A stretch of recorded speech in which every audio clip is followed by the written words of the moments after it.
Necessity is the mother of invention. This is a quote which I absolutely live by. And I've experienced the power of needing something to work.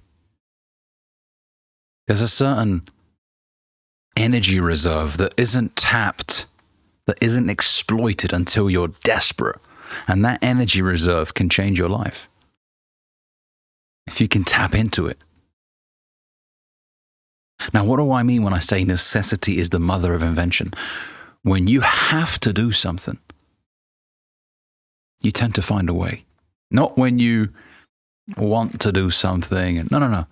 When you have to.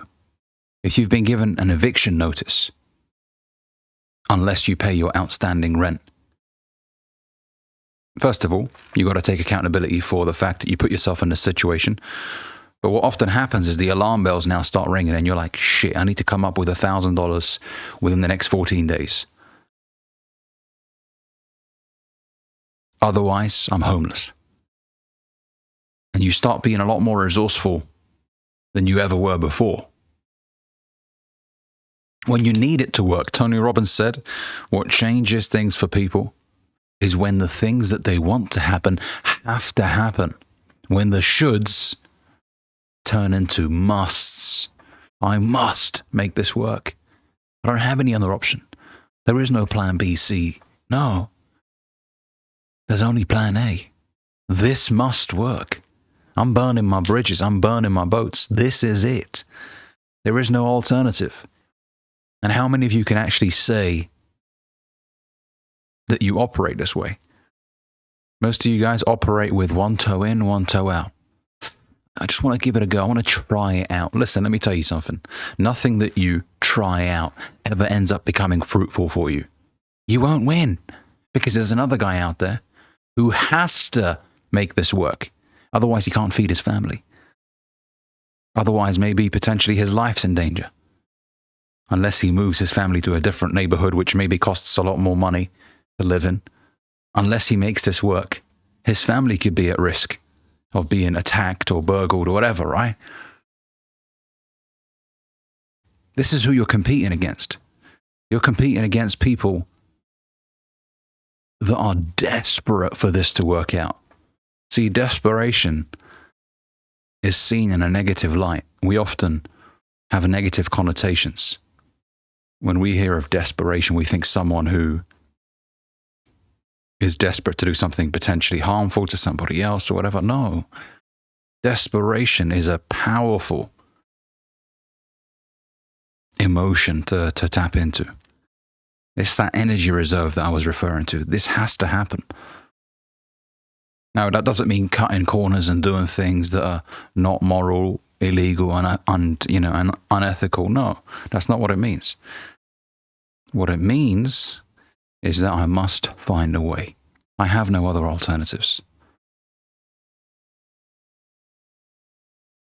And if we operate like this every day, we will accomplish our goals much faster. We won't be coasting and dragging things on and maybe soon I'll start. And no. Every day you're conducting yourself in a manner that is like, damn, I'm running out of time here. Imagine someone told you this. I mean, we see it in films all the time, right? There's this guy who needs to deliver a package within 24 hours. Otherwise, they'll do something harmful to his family or something. And you just see this guy in this state of mind that is like, I need to find a way. Not, well, let me just have some lunch and watch a movie and then I'll... No. It's always a case of this guy's driving up and down the country, trying to talk to people, trying to sell this, trying to do that, orchestrate deals. This is a man who is desperate for this to work out. Because a lot is at stake. Now, yes, most of our families aren't in any impending danger, thankfully, right? However, you must manufacture this sense of urgency in your mind every day. Man, this has got to work, otherwise the implications are severe. And for me, I'm always motivated more by the fear of loss than the pleasure of gain. I don't like losing. I don't like the idea of stagnancy, of being exactly the same as I was last year. For me, it's always about constant progress. And if I don't do it, I always tell myself, Ali, if you don't do it, someone else will. What, you think you're the only one that wants it? You think you're the only one that wants to achieve this goal? How naive are you? There are thousands, hundreds of thousands of other men out there who are fighting for the same prize. Now, is everyone going to achieve it? No, that's the nature of life. Most people will never get anywhere near the goals that they've set for themselves, not because they are incapable of doing so, but because they get in their own way through limiting beliefs. Oh, I can't, no, it's just too hard. I'm not charismatic. I'm not this, I'm not that. So they disqualify themselves from the race. Or they cave into pressure from family and friends telling them, oh, come on. Really? You think you can do this? That's a dumb move. Why are you moving to a different state? What makes you think you can do that? And they cave in and they say, well, maybe you're right. What was I thinking? And they just drop their dreams like that because someone else had an opinion that scared them a little bit. What should scare you is being old and looking back at your life with regret because, hey, time is ticking. It doesn't wait for nobody. It's not going to wait for you. It's not going to put everything on pause. No, time is ticking. I turned 29 last month. I remember when I was 21 like it was yesterday. I still drive to the same neighborhoods that I was in when I was 21, and I'm like, damn, 21-year-old me was here playing around, and I'm 29 now. 8 years gone by, just like that. Now, I'm very proud of how far I've come in the last 8 years. However, I always tell myself, Ali, this is not enough. You got to keep moving, man. You got to ensure that you stay in this urgent state of action. Whenever I find myself slowing down, I'm like, come on, man, you can't slow down. You can't slow down. That's how you sink, when you slow down. Yeah, breaks are important. Of course they are. Holidays here and there, of course. But deserved breaks, not prolonged breaks. If you're finding yourself always rewarding yourself with pleasure and time off, and it's because you're afraid of doing the work.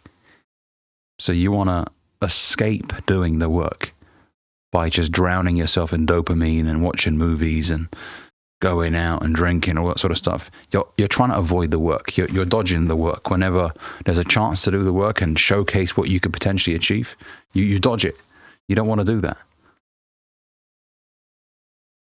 There's someone out there that is outworking you big time, that is waking up early, staying up late, that isn't afraid of rejection because he knows that rejection is growing him. There's character development when someone says, no, I don't want to do business with you. Yes, it hurts. But as a wise man once told me, every no grows you and every yes grows the business.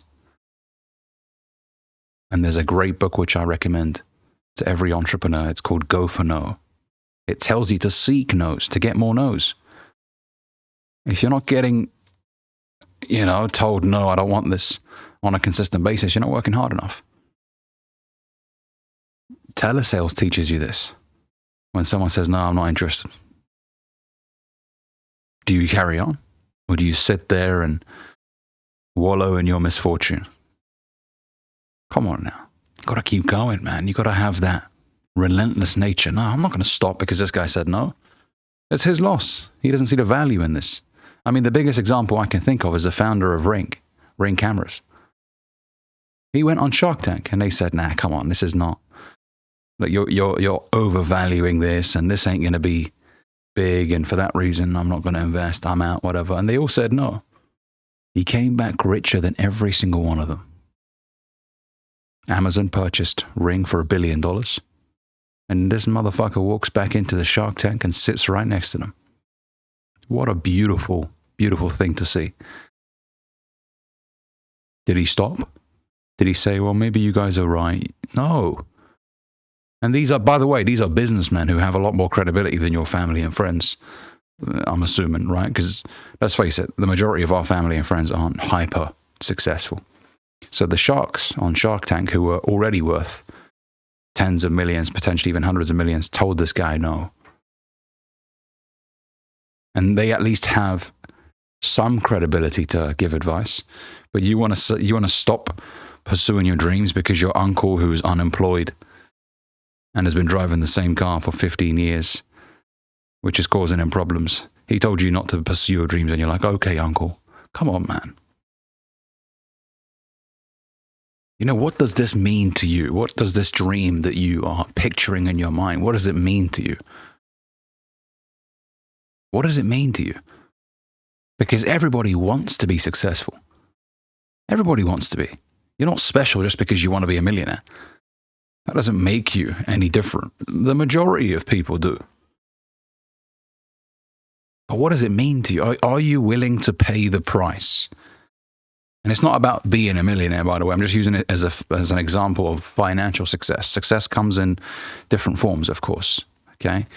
You know, a man that has a family and he comes home to this family, but he lives in a modest home, makes a modest income. I still see that man as a success, right? But if we're talking about entrepreneurship here,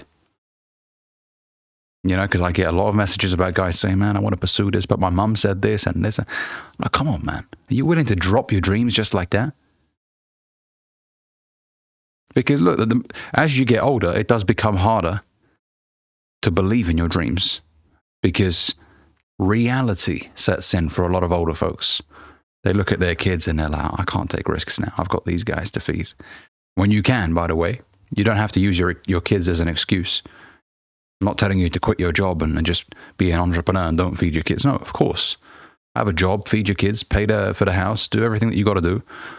But that doesn't mean just wait for the time to tick.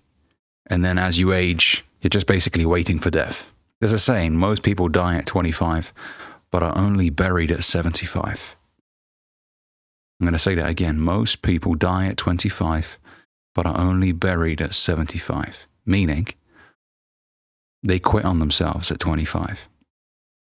The dreams they had as a kid, they put to one side because mum told them to get a safe job in the city. So they decided, you know what, mum's right. What am I thinking? How can I be a music teacher and make a living out of it? How can I be a YouTuber? How can I create a fashion label that does really well? The competition's too high. Yeah, dad was right.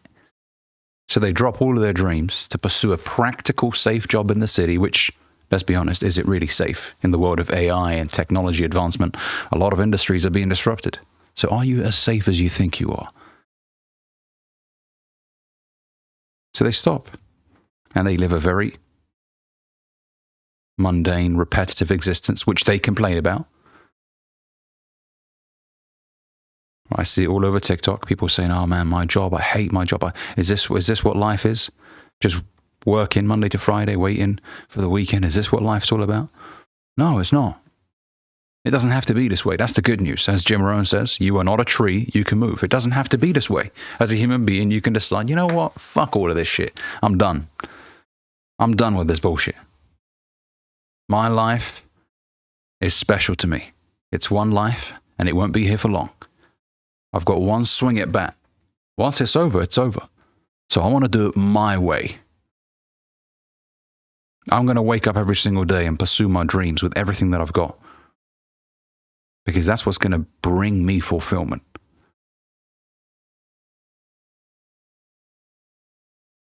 You don't have to rot away in an organization that doesn't value you. You don't have to. You got to do what you got to do. Be practical. Definitely. I'm not one of those guys that will tell you quit your job and just be an entrepreneur. No, there's practical steps to do this. You got to pay for rent. You got to pay for your car. I'm fully aware of that. But you don't have to sit there and just wait to get paid once a month, 12 times a year. What do you do with your hours after work? What do you do with that time? That's the time to pursue the dream. Your job will make you a living, but your side hustle will make you a fortune if you approach it correctly. And you can keep the job as you're building your side hustle, and eventually your side hustle won't be the side hustle anymore. It will be the main hustle. And then you can decide, okay, I've got a bit of money stacked up. I can walk away from this job and live off the money that I've made from my side hustle. Is it going to happen overnight? No. But the process of you pursuing your dreams, it gives you this spark in your eyes. And I love seeing it when someone's pursuing their dream. Maybe they're creating music on the side and they're just so passionate about it and they can't stop talking about it. Even if they have a job that they have to attend between 9 and 5. As soon as they get home and they start working on their dream, you can see that they're so excited about what this could lead to. They're building the foundations. And all it takes is to be right once, as Jay-Z says. You only have to be right once, and everything will change. You only need one major video on YouTube to blow up for things to start heading in the direction that you want them to head. Pursue your dreams, man. Every single day. Life is a gift. The fact that you woke up today and you're breathing and you're walking around and you're talking to people, that's a massive gift. Take advantage of that gift. Thanks for watching. If you enjoyed this video, make sure you give it a like, comment, let me know what you think down below. And if you're new here, consider subscribing for more content just like this. Catch you in the next one.